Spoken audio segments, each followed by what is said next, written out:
PM जब लोगों से अपील कर रहे हैं कि स्वदेशी अपनाओ, तो यह मंत्र सिर्फ पब्लिक के लिए नहीं है, यह सरकार के फैसलों में भी स्वदेशी का मंत्र आज गूंज रहा है। और एक बड़ी खबर आपको यह बताता हूं, खबर यह है कि भारत ने खुद का अपना 5वीं पीढ़ी का स्टील्थ फाइटर जेट बनाने का फैसला किया है। 5वीं पीढ़ी के फाइटर जेट को बेचने के लिए अमेरिका लंबे समय से भारत पर डोरे डाल रहा था और रूस तो 5वीं पीढ़ी के 5th जनरेशन के एडवांस मीडियम कॉम्बैट एयरक्राफ्ट को बेचने के साथ साथ उसकी पूरी टेक्नोलॉजी भारत के साथ साझा करने के लिए तैयार बैठा है। लेकिन भारत ने फैसला किया है कि अब हम अपने लिए जो AMCA है, एडवांस मीडियम कॉम्बैट एयरक्राफ्ट, 5वीं पीढ़ी का लड़ाकू विमान, यह अब हम अपने दम पर बनाएंगे। अपने बूते 5वीं पीढ़ी के स्टील्थ फाइटर जेट को आसमान में उड़ाएंगे और चीन को मुंहतोड़ जवाब देंगे। इंडियन एयरफोर्स के AMCA स्क्वाड्रन के शामिल हो जाने के बाद भारतीय एयरफोर्स की ताकत में बहुत बड़ा इजाफा होगा। और AMCA यानी कि एडवांस मीडियम कॉम्बैट एयरक्राफ्ट कितना ताकतवर फाइटर जेट होगा, इसको जरा पहले समझिए। तो ये जो फाइटर जेट होगा, ये एकदम एडवांस स्टील्थ पावर से लैस होगा। और इसका मतलब यह है कि यह दुश्मन के रडार को चकमा देने में बहुत ही कारगर होगा और दुश्मन के रडार इसे आसानी से नहीं पकड़ पाएंगे। AMCA के इस ताकत को लो रेडार क्रॉस सेक्शन कहा जाता है। और भारत का यह फैसला आज की तारीख में डिफेंस की दुनिया में एक ब्रेकिंग न्यूज है। अमेरिका अरसे से भारत को अपनी 5वीं जनरेशन का लड़ाकू विमान F-35 को बेचने की फिराक में लगा हुआ था। वहीं रूस एक कदम आगे बढ़कर 5th जनरेशन का जो फाइटर है उसके पास, उसकी टेक्नोलॉजी तक भारत को देने के लिए तैयार बैठा था।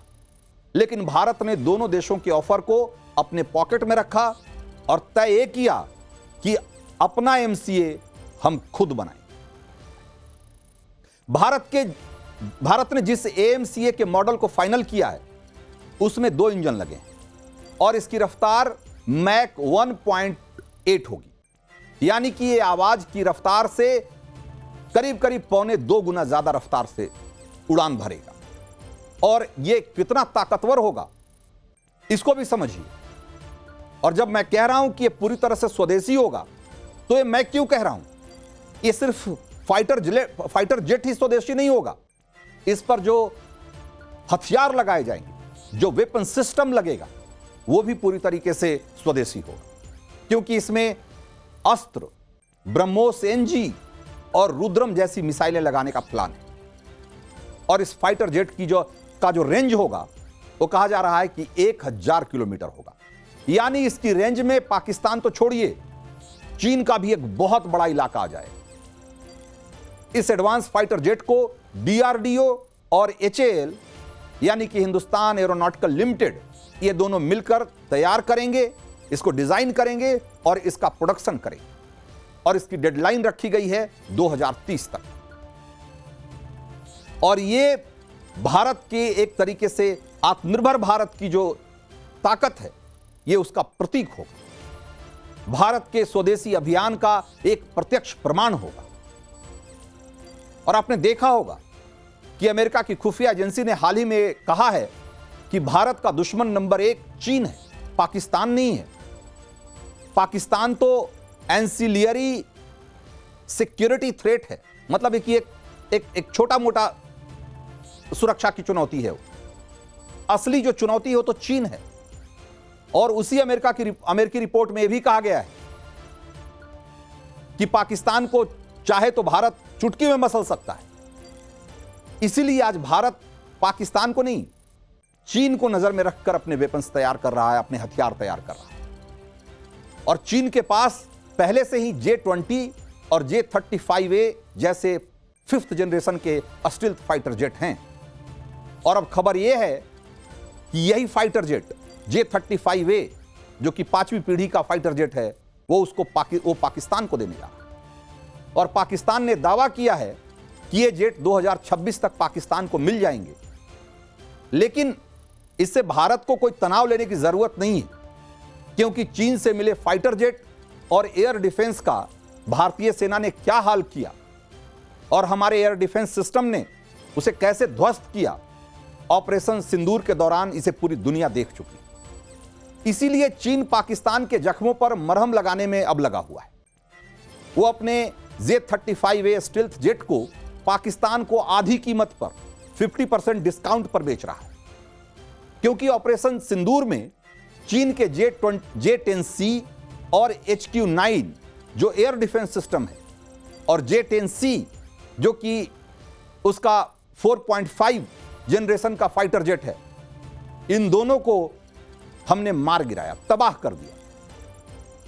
और HQ-9 जो कि उसका एयर डिफेंस सिस्टम है चीन का, उसे तो हमारे लॉइटरिंग म्यूनिशंस ने, यानी कि जो आसमान में हॉवर करते रहते हैं ड्रोन्स और जो कि बारूद से लैस होते हैं, एक्सप्लोसिव से लैस होते हैं, उन्होंने मार गिराया। हमने, हमारे छोटे छोटे ड्रोन ने उनके इतने बड़े एयर डिफेंस सिस्टम की बखिया उधेड़, उसे ध्वस्त कर दिया, उसके सारे रडार फेल हो गए, उसके हथियार फिसड्डी साबित हुए। और अब चीन अपना J-35A उसको आधे दाम पर बेचकर एक तरीके से अपनी इज्जत बचाने में जुटा।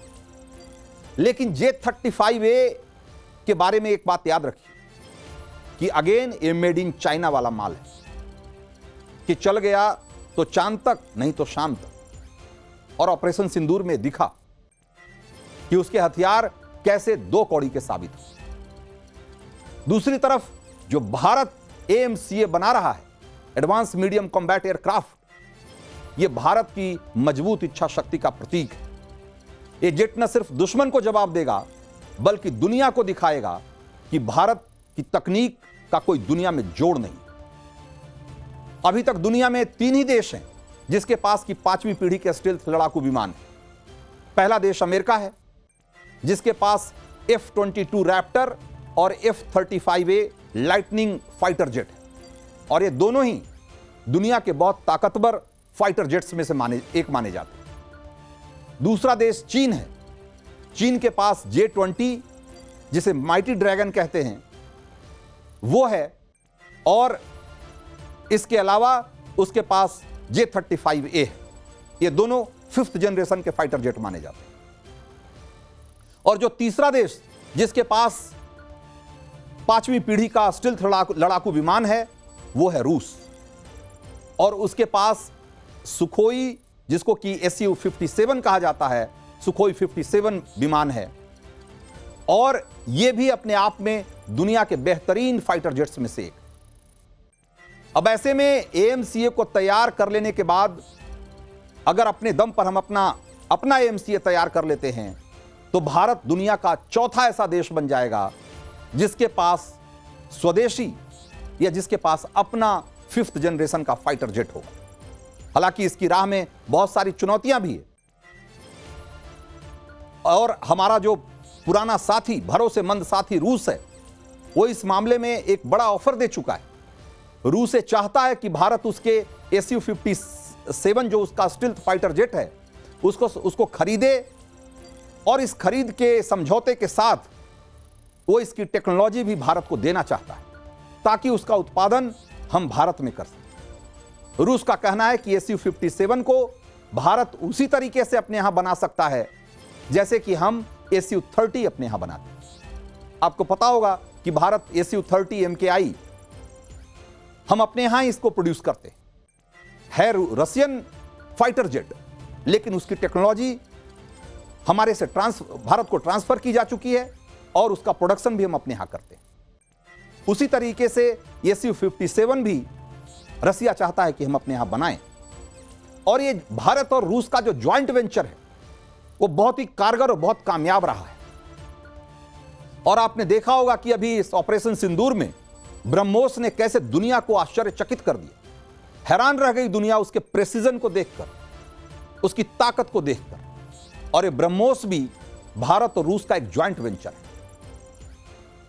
जैसे Su-57 स्टील्थ जेट अगर भारत अपने यहां बनाता है,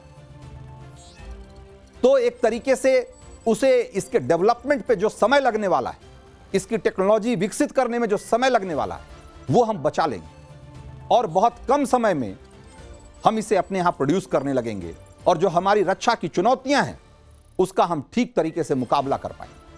क्योंकि कोई भी 5th जनरेशन एयरक्राफ्ट को डेवलप करने की जो चुनौती है वो बड़ी है और उसमें बड़ा समय लगता है उसकी टेक्नोलॉजी विकसित करने में। लेकिन अगर हमारा भरोसेमंद दोस्त अगर हमें वो टेक्नोलॉजी देने को तैयार है तो हम चाहें तो उससे वो टेक्नोलॉजी लेकर उसे अपने यहां भी बना सकते हैं। और पिछले साल फरवरी में बेंगलुरु में जो एयर शो हुआ था, जिसको कि एरो इंडिया शो कहा गया था, वो एशिया का सबसे बड़ा एरो शो था।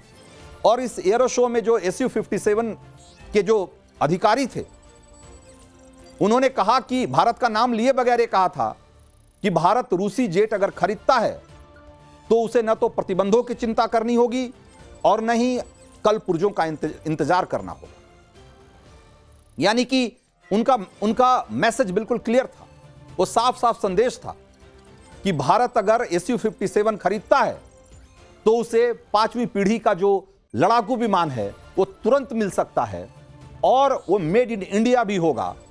और जैसे कि आज ब्रह्मोस जो कि भारत में बनता है, इसे खरीदने के लिए पूरी दुनिया के लोग लाइन लगाकर खड़े हैं। बहुत सारे देश, 17 से ज्यादा देश ब्रह्मोस खरीदना चाहते हैं। बहुत मुमकिन है कि हम रशियन टेक्नोलॉजी के साथ आगे बढ़ते हैं तो हम जल्दी से जल्दी 5th जनरेशन का फाइटर प्लेन बनाकर उसे दुनिया को भी बेच सकते हैं।